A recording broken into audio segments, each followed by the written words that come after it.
Hey folks, welcome back to the channel. So if you've been following along with the Ibanez gem project, you probably didn't expect to see it in this state after what you saw the last episode, but I'm actually starting this video about partway through my day. Now, getting the guitar into this state wasn't exactly something I could put on video because it was really noisy, but I will show you a few sped up clips of what I was doing during the process.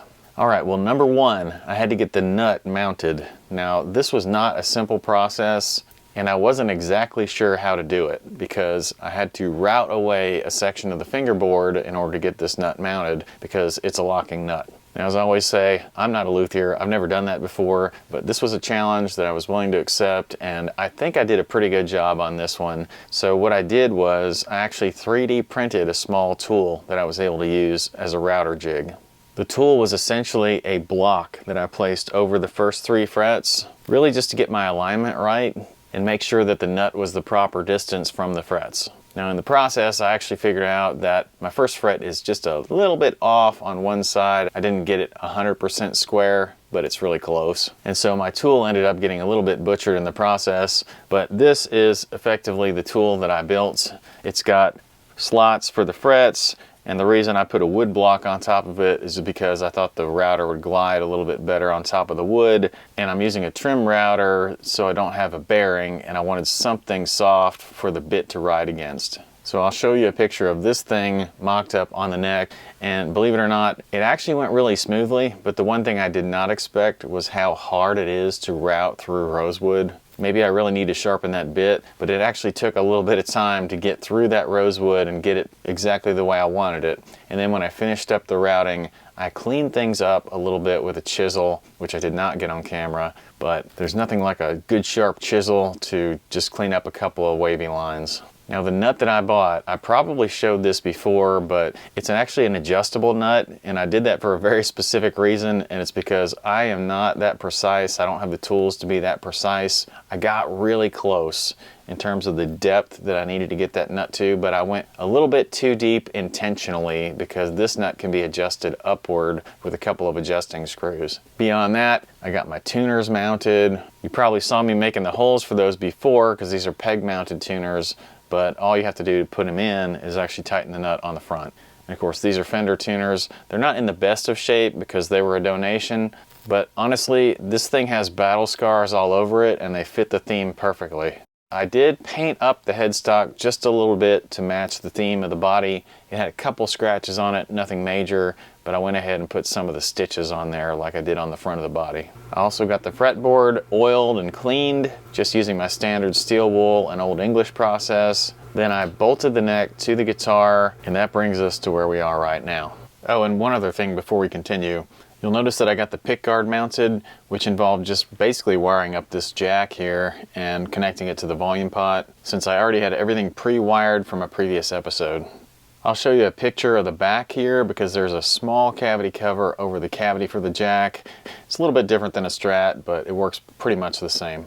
So it's tremolo time, and I've shown the Wilkinson tremolo before. I've got pretty much everything done here in the front side, and I think everything looks like it's going to pivot just fine. I already started mounting the claw here. I'm using the 2 existing holes, and honestly they're probably a little bit low for my taste. I'd probably, if I was going to move those, move them up towards the edge of the body a little bit more. And this is the claw that came with the Wilkinson. Actually, after digging through my bag of parts, I've got a claw where the holes are a little bit closer to the body, so I'm going to use that one instead.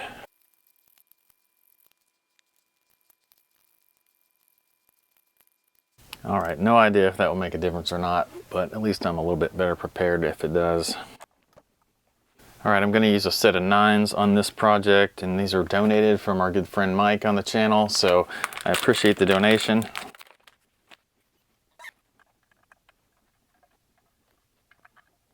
Alright, now you have to cut the ball ends off the strings when you're installing strings on a Floyd. Then you've got to loosen the lock and retighten it once the string is inserted, so it's a little bit of a process, and it's kind of annoying to start with when you're setting one up that has no strings on it at all. In fact, I'm probably going to install a trem stopper in this guitar. I don't have one right now, so it won't be in this episode, but we might release a quick tip on that later, and that will help the process of string changes go a lot easier for whoever gets this guitar, and that's assuming that I'm going to give it away to a beginner. All right, well, I'm going to go ahead and install a few more strings, and I've got to install 2 more springs in the back of this as well. So it's going to be a little bit of a process, but I'll come back when we're talking about leveling it. All right, I've got the strings on now, and I've got everything up to tune. The tremolo height on this thing isn't actually that far off, although I do need to adjust it just a little bit because it's diving down just slightly in the back, which means I have a little bit too much spring tension. There's lots of other little settings to check on this thing. I did already check the height of the strings over the first fret. I've got those set to about 16 thousandths. I gotta tell you, adjusting that adjustable Floyd nut is a whole lot easier than filing a nut, but I deserve to get a little bit of a break after having to install this thing to begin with. And right now, I've got the action set fairly low, and there's lots of other little things I've got to check, like humbucker and pickup height here, neck relief, you know, the whole 9 yards. Now I've got a video on leveling a Floyd Rose. If you haven't seen that, go check it out. It's one of my quick tips. In that video, I use a wooden block to help set the Floyd initially. And in this case, I'm so close to it being right that I don't actually have to do that. Since I'm so close, I'm just going to back off the screws about 1/4 of a turn each and then see where I'm at.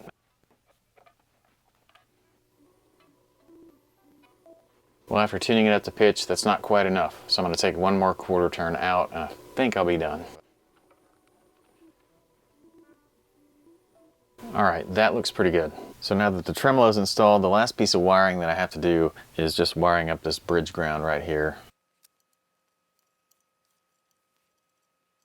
All right, y'all, well, as I'm messing around with this thing today, I'm kind of running out of time to get an episode out this weekend. And I can tell the more I mess with this thing, it's still kind of moving around, which can sometimes happen with a brand new build. The strings are stretching, the neck's kind of getting used to getting tension on it, the tremolo springs are brand new, so things are just kind of not quite right now, but they're close. So I tell you what, let's do. I'm gonna order a tremolo stopper. We'll install that. I think I'm going to order a neck shim too, because I feel like I'm right at the bottom of the adjustment on the Floyd. And someone just recently asked me about installing a neck shim, so I think maybe demonstrating that would be a good idea. And also an intonation tool for a Floyd is something I don't have. So maybe all those 3 things together would make for a good last episode on this thing. And like I said, I didn't really leave it in quite playable condition right now, but I'm close. Anyway, thanks for hanging with me through the slow process on this thing, but I wanted to take my time. It was a real challenge. It's still going to be a little bit of a challenge yet, but I've really enjoyed working on it so far. So thanks for all those likes and the comments. Make sure to check out my Amazon links in the description because that helps out the channel. Check out Hack's Guitar Hobby group on Facebook. Thanks to all you subscribers, and I'll see you next time.